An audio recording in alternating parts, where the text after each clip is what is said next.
Si Jesus ang tanging daan patungo sa Ama. Sinabi ni Jesus sa kanila, "Huwag kayong mabagabag. Magtiwala kayo sa Diyos at magtiwala rin kayo sa akin.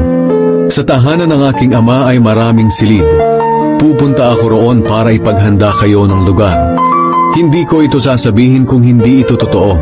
Kapag naroon na ako at naipaghanda na kayo ng lugar, babalik ako at isasama kayo, upang kung nasaan ako, ay naroon din kayo.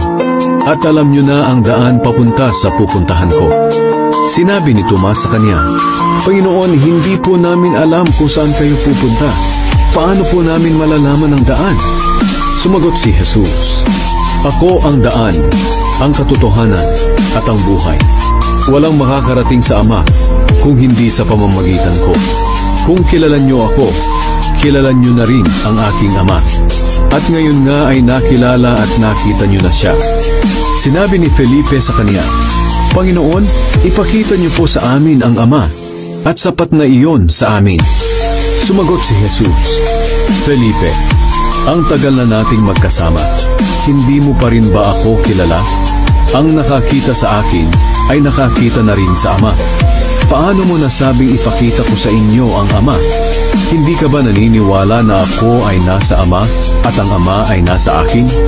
Ang mga salitang sinasabi ko sa inyo ay hindi nanggaling sa akin, kundi sa Amang nasa akin. Siya ang gumagawa ng mga bagay na ginagawa ko. Maniwala kayo na ako ay nasa Ama at ang Ama ay nasa akin. Kung ayaw ninyong maniwala sa sinasabi kong ito, maniwala man lang kayo dahil sa mga ginawa ko. Sinasabi ko sa inyo ang totoo. Ang sumasampalataya sa akin ay makakagawa rin ng mga ginagawa ko.